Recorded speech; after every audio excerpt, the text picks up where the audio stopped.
നമസ്കാരം. കർണാടക ഹൈക്കോടതിയിൽ നിന്നും വീണയ്ക്ക് ലഭിച്ചിരിക്കുന്നത് നല്ല ഒന്നാന്തരം തിരിച്ചടിയാണ്.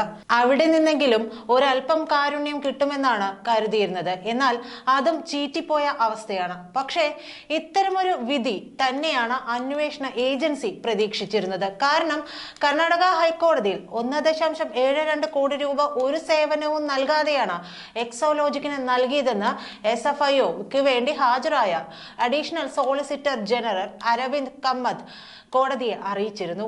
CMRLന്റെ പല ഇടപാടുകളും ദുരൂഹമാണ്. രാഷ്ട്രീയ പാർട്ടികൾക്ക് സംഭാവനയായി 135 കോടിയാണ് നൽകിയത്.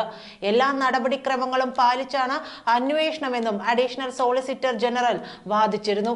ഇതോടെ ജസ്റ്റിസ് നാഗപ്രസന്ന അറസ്റ്റിലേക്ക് കടക്കാൻ ആലോചിക്കുന്നുണ്ടോ എന്ന ചോദ്യമായിരുന്നു ഉയർത്തിയത്. തൽക്കാലം നോട്ടീസ് മാത്രമേ നൽകിയിട്ടുള്ളൂ എന്നാണ് SFIO നിലപാട് അറിയിച്ചത്. ഇതോടെ ഹർജിയിൽ വിധി പറയുന്നതുവരെ അറസ്റ്റ് അടക്കമുള്ള കടുത്ത നടപടി പാടില്ലെന്നാണ് കോടതി അന്വേഷണ സംഘത്തിന് നിർദ്ദേശം നൽകിയത്. പക്ഷേ ഇതെല്ലാം കണ്ട് വീണ മനപ്പായസം കുടിച്ചു എന്നതാണ് സത്യം.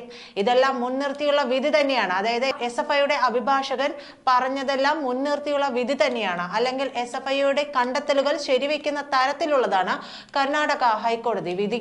ഇതോടെ അന്വേഷണ ഏജൻസികൾ വീണ വിജയന്റെ താമസ സ്ഥലം കണ്ടെത്താൻ അന്വേഷണം തുടങ്ങിയിരിക്കുകയാണ്. സീരിയസ് ഫ്രോഡ് ഇൻവെസ്റ്റിഗേഷൻ ഓഫീസിന്റെ അന്വേഷണം തുടരാമെന്ന കർണാടക ഹൈക്കോടതി വിധിയുടെ പശ്ചാത്തലത്തിലാണ് അതിവേഗ നീക്കം നടത്തുന്നത്. വീണയ്ക്ക് കാനഡയിലും ബിസിനസ് ബന്ധമുണ്ടെന്ന വാർത്തകളെയും കേന്ദ്ര ഏജൻസി ഗൗരവത്തോടെ കാണുന്നുണ്ട്. അതിനിർണായക പരാമർശമാണ് കർണാടക ഹൈക്കോടതിയിൽ നിന്നുണ്ടാകുന്നത്. വീണ വിജയനെ നോട്ടീസ് നൽകി ചോദ്യം ചെയ്യാൻ വിളിപ്പിക്കാൻ SFIOയ്ക്ക് ഇനി കഴിഞ്ഞേക്കും. ഇന്ന് വിശദവിധി കോടതിയുടെ ഭാഗത്തുനിന്ന് ഉണ്ടാകും.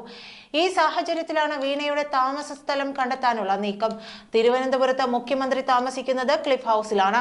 വീണ വിജയന്റെ ഭർത്താവായ പൊതുമരാമത്ത് മന്ത്രി PM മുഹമ്മദ് റിയാസിന് അനുവദിച്ചിട്ടുള്ളത് ക്ലിഫ് ഹൗസ് വളപ്പിലെ പമ്പ എന്ന വസതിയിലാണ്.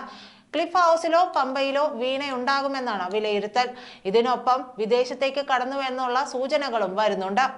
ഇതിനൊപ്പം തന്നെ AKG സെന്ററിന് മുന്നിലുള്ള പാർട്ടി നേതാക്കൾക്കുള്ള ഫ്ളാറ്റിലും പിണറായിക്ക് താമസ സ്ഥലമുണ്ട്.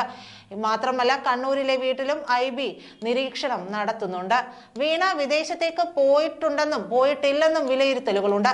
തിരുവനന്തപുരത്തും ചെന്നൈയിലും VVIPകളുമായി പിണറായി കുടുംബത്തിന് അടുത്ത സൗഹൃദമാണുള്ളത്. ഈ വീടുകളും ഇന്റലിജൻസ് ബ്യൂറോ നിരീക്ഷിക്കുന്നുണ്ട്. സീരിയസ് ഫ്രോഡ് ഇൻവെസ്റ്റിഗേഷൻ ഓഫീസിലെ അരുൺ പ്രസാദ് നിലവിൽ ശേഖരിച്ച തെളിവുകൾ വിലയിരുത്തുകയാണ്. KSIDCയിലും CMRLൽ നിന്നും ശേഖരിച്ച തെളിവുകളാണ് വിലയിരുത്തുന്നത്. ഇതിൽ KSIDCയിൽ നിന്നും കാര്യമായ വിവരമൊന്നും ലഭിച്ചില്ല. എന്നാൽ CMRLൽ നിന്നും കിട്ടിയത് ഞെട്ടിക്കുന്ന വിവരങ്ങളാണ്. ഇത് വീണ വിജയന്റെ എക്സോലോജിക്കും CMRLും തമ്മിലെ ഇടപാടിലെ ദുരൂഹത കൂട്ടുന്നുണ്ട്. ഈ സാഹചര്യത്തിൽ വീണ വിജയനെ ചോദ്യം ചെയ്യേണ്ടതുണ്ട്. കർണാടക ഹൈക്കോടതി വിധിയോടെ നിയമ തടസ്സവും മാറും. അതുകൊണ്ട് തന്നെ വീണ എവിടെയുണ്ടെന്ന് കണ്ടെത്തേണ്ടത് അനിവാര്യതയായി മാറുന്നുണ്ട്. CMRLുമായി ബന്ധപ്പെട്ട മാസപ്പടി കേസിലെ സീരിയസ് ഫ്രോഡ് ഇൻവെസ്റ്റിഗേഷൻ ഓഫീസ് അന്വേഷണത്തെ ചോദ്യം ചെയ്തുള്ള കേസിൽ എക്സോലോജിക്കിന് തിരിച്ചടിയാണ് സംഭവിച്ചത്. SFIO അന്വേഷണം റദ്ദാക്കണമെന്നാവശ്യപ്പെട്ട മുഖ്യമന്ത്രി പിണറായി വിജയന്റെ മകളും എക്സോലോജിക് ഡയറക്ടറുമായ വീണ നൽകിയ ഹർജി കർണാടക ഹൈക്കോടതി തള്ളുകയായിരുന്നു. വിധിയുടെ വിശദാംശങ്ങൾ ശനിയാഴ്ച രാവിലെ 10:30 നൽകാമെന്ന് കോടതി വ്യക്തമാക്കിയിട്ടുണ്ട്. SFIO അന്വേഷണം തുടരാം. അന്വേഷണത്തിന് ഉത്തരവിട്ട കേന്ദ്ര കോർപ്പറേറ്റ് കാര്യ മന്ത്രാലയ ഉത്തരവിനെ ചോദ്യം ചെയ്തുള്ള ഹർജിയിൽ ജസ്റ്റിസ് M നാഗപ്രസന്നയുടെ ബെഞ്ചിലാണ് വിധി പറഞ്ഞത്. ഈ വിധി മുഖ്യമന്ത്രി പിണറായി വിജയന് അക്ഷരാർത്ഥത്തിൽ തിരിച്ചടിയായി. അതിവേഗ അപ്പീൽ നൽകാനാണ് നീക്കം. രജിസ്ട്രാർ ഓഫ് കമ്പനീസ് അതായത് ROC അന്വേഷണം പുരോഗമിക്കുന്നതിനിടെ മറ്റൊരു വകുപ്പ് ചുമത്തി സമാന്തര അന്വേഷണം നടത്തുന്നതിനെതിരെയാണ് എക്സോലോജിക് ചോദ്യം ചെയ്തത്. എന്നാൽ CMRLൽ നിന്ന് 1.72 കോടി രൂപ എക്സോലോജിക് കൈപ്പറ്റിയതിന് തെളിവുണ്ടെന്നും ഗുരുതര കുറ്റമാണെന്നും വിപുലമായ അധികാരമുള്ള ഏജൻസി തന്നെ അന്വേഷിക്കേണ്ടതുണ്ടെന്നും SFIO വാദിച്ചു. മാസപ്പടി വിവാദത്തിൽ വീണയെ ചോദ്യം ചെയ്യാൻ SFIO നീക്കം നടത്തുന്നതിനിടെയാണ് ഹൈക്കോടതിയിൽ ഹർജി എത്തിയത്. ബംഗളൂരുവിലെയും എറണാകുളത്തെയും registrar of companies Exalogic CMRL ഇടപാടുകളിൽ ക്രമക്കേടുകൾ നടന്നതായി കണ്ടെത്തിയിരുന്നു. ഒരു സേവനവും നൽകാതെ എക്സോലോജിക്കിന് CMRL വൻതുക കൈമാറിയെന്നാണ് കേന്ദ്ര ആദായ നികുതി വകുപ്പിന്റെ ഇന്ററിം സെറ്റിൽമെന്റ് ബോർഡ് കണ്ടെത്തിയത്.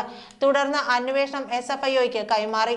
8 മാസത്തിനകം അന്വേഷണം പൂർത്തിയാക്കാനാണ് നിർദ്ദേശം. നന്ദി.